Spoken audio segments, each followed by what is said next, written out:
మాట్లాడిండు అమెరికాలో. అద్దెకి దయాకర్ అక్కడ తాగి మాట్లాడితే మిగతా వాళ్ళంతా అంతేనా? ఓకే రామూర్తి గారు వస్తాం మీ దగ్గరికి. మనతో పాటు బీజేపీ నుంచి డాక్టర్ పాల్లాంటి వెంకటరెడ్డి గారు కూడా జూమ్ లో జాయిన్ అయ్యారు. వెంకటరెడ్డి గారు నమస్తే అండి, వస్తాను మీ దగ్గరికి, ప్లీజ్ వెయిట్. కోటేశ్వరరావు గారు మనం చూస్తున్నాం, ఇద్దరు చేసిన కామెంట్లు చూస్తున్నాం, బీఆర్ఎస్ నుంచి కాంగ్రెస్ నుంచి. ఖచ్చితంగా అక్కడ క్షుద్ర పూజలు చేశారని మా దగ్గర ఆధారాలు ఉన్నాయి, దానికి హరీష్ రావు బయటకు వచ్చి సమాధానం చెప్పాలి అని చెప్పి శివకుమార్ గారు అంటున్నారు. క్షుద్ర పూజలే అని వీళ్లే కన్ఫర్మ్ అయిపోయారా, నిజంగానే ఆధారాలు ఉన్నాయా అన్న విషయం పక్కన పెడితే అసలు ఏంటి, హిందూ దేవాలయాలకు వెళ్లి ఒక రాజకీయ నేత దర్శించుకుంటే ఖచ్చితంగా ఇది రాజకీయం చేయాల్సిన అవసరం ఉందా, లేదంటే ప్రజా సమస్యలపైన దృష్టి పెట్టడం ముందు ముఖ్యమంటారా? ఇప్పుడు హిందూ దేవాలయాలైనా లేకపోతే క్రైస్తవ చర్చిలైనా లేదా ఇస్లామిక్ పూజా కేంద్రాలైనా లేదా ప్రార్థనా కేంద్రాలైనా కానీ వెళ్ళటం వెళ్ళకపోవడం అనేటువంటిది ఆయా మతాలకు చెందినటువంటి వాళ్ళు వ్యక్తిగతమైనటువంటి అంశం. ఆ వ్యక్తిగతమైనటువంటి అంశాలని ఇటీవల కాలంలో రాజకీయాల్లోకి తీసుకొస్తున్నారు, దాన్ని ఒక ఎన్నికల ఇష్యూగా కూడా చేస్తున్నారు. ఇవన్నీ అది వేరే అంశం. ఇప్పుడు మనం మాట్లాడుకునేటువంటి సబ్జెక్ట్ కి సంబంధించి ఇదొక గత 4 రోజులుగా అంటే రామ్మోహన్ రెడ్డి గారు ఆరోపణ చేసిన దగ్గర నుంచి మీడియాలో పెద్ద అనవసరమైనటువంటి ఒక రాద్ధాంతం రచ్చ జరుగుతోందనేది నా అభిప్రాయం. ఎందుకంటే దీని వల్ల రాష్ట్రానికి ఒరిగేది ఏమీ లేదు అనేది కూడా ఈ సందర్భంగా చెప్పదలుచుకుంది. రెండోది, పూజకు క్షుద్ర పూజకు ఏమిటి తేడా అంటే, నాకైతే క్షుద్ర పూజల మీద లేదా పూజల మీద నాకైతే విశ్వాసం లేదు వ్యక్తిగతంగా. ఒక హేతువాదిగా నాకు అటువంటి విశ్వాసం లేదు. అది నా వ్యక్తిగతం, అది వేరే అంశం. ఏమిటి పూజకు క్షుద్ర పూజకు తేడా ఏమిటి? మన ముఖ్యమంత్రిగా ఉన్నటువంటి సమయంలో కేసీఆర్ గారు ఒక యాగం, పెద్ద ఎత్తున యాగం చేశారు, దానికి అంత పెద్ద పబ్లిసిటీ ఇచ్చారు కూడా చేశారు.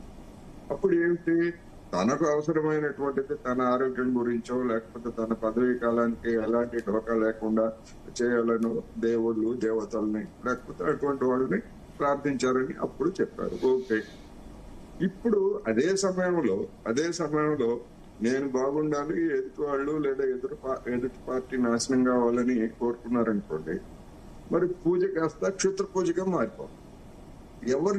ఎవరు నిరూపిస్తారు? ఇది పూజ కాదు క్షుద్ర పూజ అనేటువంటి నిరూపించడానికి ఎవరి దగ్గర ఇంతవరకు భారతదేశంలో గాని లేదా ప్రపంచంలో వివిధ మతాల్లో కూడా ఇట్లాంటి పూజలు పునస్కారాలు ఇట్లాంటి డిఫరెంట్ రూపంలో ఉన్నాయి. ఎక్కడైనా ఇంతవరకు క్షుద్ర పూజ చేసి ఫలానా నాయకుడినో ఫలానా పార్టీనో దెబ్బతీశారు అనేటువంటి రుజువు ఎక్కడైనా ఉందా? ఎక్కడా లేదు ఇంతవరకు. అందుకని ఇప్పుడు రేవంత్ రెడ్డి గారు మన హరీష్ రావు గారు తన మీద చేసినటువంటి ఆరోపణకి లేదు, నేను అటువంటి పూజలు చేయలేదు లేదా నా పూజల మీద ఆయన అభిప్రాయం ఏమిటో, వ్యక్తిగతమైన అభిప్రాయం ఏమిటో చెప్పాలి. రెండోది, పర్టికులర్ కొన్ని తేదీలను చెప్తున్నారు కాంగ్రెస్ నాయకులు. ఆ తేదీలలో నిజంగా ఆయన అక్కడికి వెళ్ళారా లేదా? వెళ్తే వ్యక్తిగత విశ్వాసాలు తప్పేం లేదు. నేను వెళ్ళాను, అక్కడ నేను మొక్కు తీర్చుకోవడానికో లేకపోతే దేవీ దేవతల దర్శనానికో వెళ్ళాను, దాన్ని ఈ విధంగా వక్రీకరిస్తున్నారు అనేటువంటి ఒక స్పష్టమైనటువంటి ప్రకటన హరీష్ రావు గారి నుంచి రాలేదు ఇంతవరకు. నా మీద తప్పుడు ప్రచారం చేస్తున్నారు, నేను లీగల్ నోటీస్ ఇస్తున్నారని చెప్పేసి చెప్తున్నారు తప్ప అది ఇస్తే ఇంత రచ్చ జరిగి ఉండేది కాదనేది కూడా నా అభిప్రాయం. రెండోది, వీళ్ళ దగ్గర మా దగ్గర ఆధారాలు ఉన్నాయంటున్నారు.